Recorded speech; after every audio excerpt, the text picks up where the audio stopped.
আমি চোখ দ্বারা, আমি কান দ্বারা, আমি হাত দ্বারা, আমি পা দ্বারা, আমি মুখ দ্বারা খারাপ কিছু খাবো না, দেখবো না, শুনবো না, ধরবো না, আমি আমলে সালিহা বেশি বেশি করব। এই নিয়ত গুলার উপরে যদি আমি ইস্তেকামত থাকতে পারি, দৃঢ় থাকতে পারি, অবিচল থাকতে পারি, তাহলে যারা দৃঢ় থাকে, অবিচল থাকে, তাদের জন্য কি রয়েছে?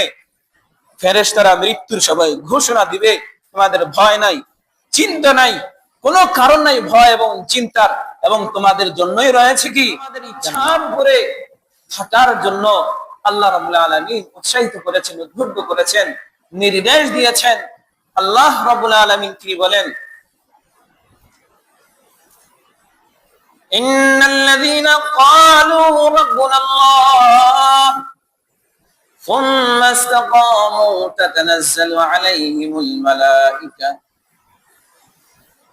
ألا تخافوا ولا تحزنوا وأبشروا بالجنة التي كنتم توعدون الله رب العالمين বলছেন إن الذين قالوا ربنا الله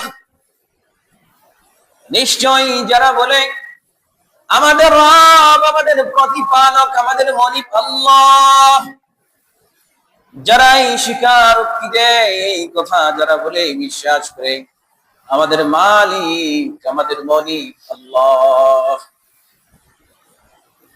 সুম্মা ইসতাকামু, তারপর এই কথা যখন বলে আমাদের রব, আমাদের মালিক, আমাদের মালিক, আমাদের হায়াতের মালিক, আমাদের মৌতের মালিক, আমাদের রিজিকের মালিক, আমাদের সুখ অসুখের মালিক, সবকিছুর মালিক আল্লাহ, এই কথা বলার পর, এই কথা বিশ্বাস করার পর, যখন এই কথার উপরে বান্দা অবিচল থাকে, এই কথার উপরে অটুট থাকে, تتنزل عليهم الملائكة ولا تخافوا ولا تحزنوا, ফেরেশতাগণ যখন তাদের কাছে মৃত্যুর সময় আসে, তাদেরকে বলে আল্লাহ তাখাফু ওয়ালা তাহজানু, তোমরা ভয় পেও না, তোমরা চিন্তিত হয় না। ফেরেশতাগণ মুমিন বান্দাদেরকে বলে তোমরা ভয় পেও না, চিন্তিত হয় না, কারণ তোমাদের জন্য সুসংবাদ রয়েছে। ওয়া আবশিরু বিল জান্নাতি আল্লাতী কুনতুম তুআদুন, ফেরেশতাগণ তাদেরকে ওই অসীম সুখ শান্তির, নাজ নিয়ামতের, চিরস্থায়ী সুখের ঠিকানা, পরকালের ঠিকানা, শান্তির ঠিকানা, জান্নাতের ঠিকানা, জান্নাতের সুসংবাদ তাদেরকে দেয়। তাদেরকে বলে যে জান্নাতের প্রতিশ্রুতি ওয়াদা তোমাদেরকে দেওয়া হয়েছে, তার সুসংবাদ তোমরা গ্রহণ করো। ফেরেশতারা আরো বলে নাহনু আউলিয়াকুম ফিল হায়াতিদ দুনিয়া ওয়া ফিল আখিরাহ, দুনিয়ায় যেভাবে আমরা তোমাদের বন্ধু ছিলাম, দুনিয়ায় যেমনি ভাবে বিশেষ সময়ে, বিশেষ কাজে, সর্বহালতে, সর্ব অবস্থায় ফেরেশতাগণ, আল্লাহ তাআলা রহমতের ফেরেশতাগণ, আল্লাহ তাআলা রহমতের ফেরেশতাগণ বান্দাদের কাজে নিয়োজিত ছিলেন, বান্দাদের সাথে বন্ধু রূপে ছিলেন। ফেরেশতা বলেন যেভাবে দুনিয়ায় আমরা তোমাদের সাথে ছিলাম,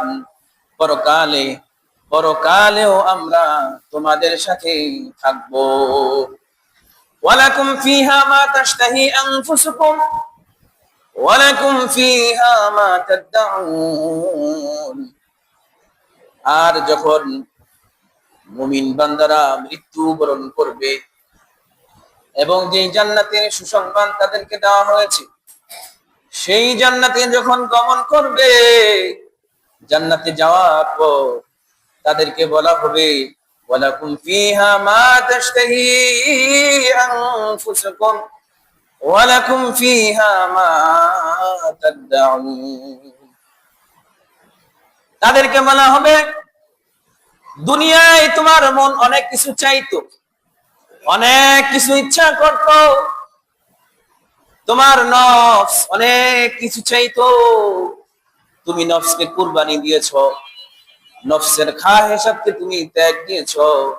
শয়তান তোমাকে অনেক কিছু ওয়াসওয়াসা দিত, তুমি এগুলাকে ত্যাগ দিয়েছো, বিসর্জন দিয়েছো।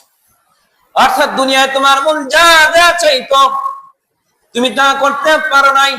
তোমার রবের ভয়ে তোমার নফস চাই এই জিনিসটা খাইতে, এইটা বলতে, ওইটা বলতে, এটা করতে, ওটা করতে। যখন তুমি দেখলা এটা করলে তোমার রব নারাজ হবে, তোমার রব নারাজ হবে।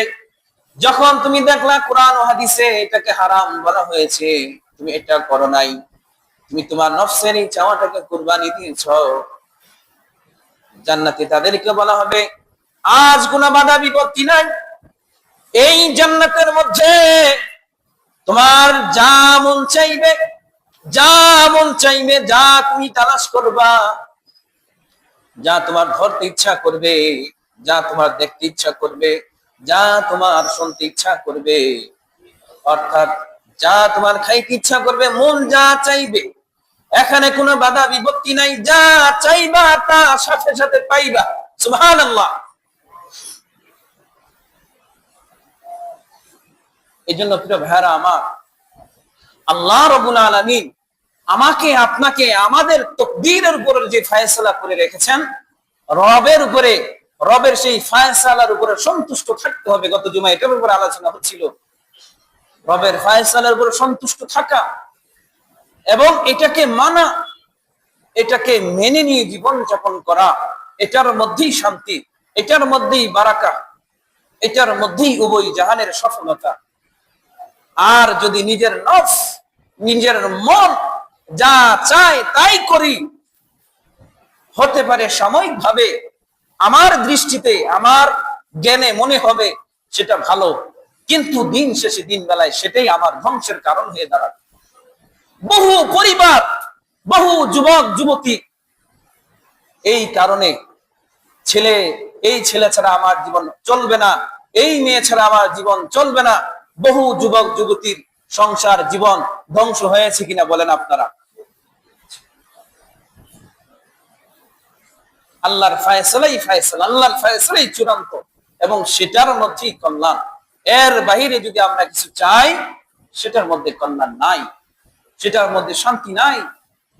ভাইরা আমার, তো বলছিলাম আমরা যদি আমাদের এই ইস্তেকামতের উপরে থাকতে পারি, আমরা যদি আমাদের নেক নিয়তের উপরে থাকতে পারি যে আমি চোখ দ্বারা, আমি কান দ্বারা, আমি হাত দ্বারা, আমি পা দ্বারা, আমি মুখ দ্বারা খারাপ কিছু খাবো না, দেখবো না, শুনবো না, ধরবো না, আমি আমলে সালিহা বেশি বেশি করব।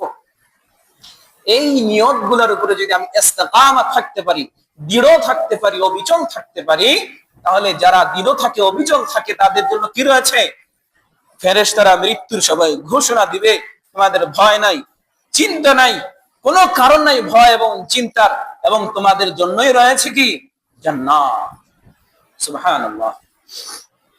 তো আমরা যখনই আমলে সালিহার নিয়ত করি, যখনই আমরা আমলে সালিহার নিয়ত করব, সেই নিয়তের আমরা থাকতে পারবো তো ইনশাআল্লাহ? প্রিয় ভাইয়েরা আমার, নিয়তের উপরে আসলে অটোমেটিকলি থাকা যায় না, নিয়তের উপরে এমনি এমনি থাকা যাবে না। আমাকে আপনাকে মুজাহাদা করতে হবে, পরিশ্রম করতে হবে। আমি যে নিয়ত করেছি যে সুদ খাবই না, এই নিয়ত করার পরে শয়তান আমার কাছে সুদকে আরো সহজ করে দিবে, ঘুষকে আরো সহজ করে দিবে, মন আরো বেশি চাবে। কিন্তু আমাকে আপনাকে এই নফসের বিরুদ্ধে, এই শয়তানের বিরুদ্ধে মুজাহাদা করতে হবে। এর জন্য বলছি আমাদেরকে ইস্তেকামতের উপরে, নেক নিয়তের উপরে থাকার জন্য এটা অটোমেটিক হবে না, আমাকে আপনাকে মেহনত করতে হবে, পরিশ্রম করতে হবে, তাহলেই সম্ভব, অন্যথায় সম্ভব না।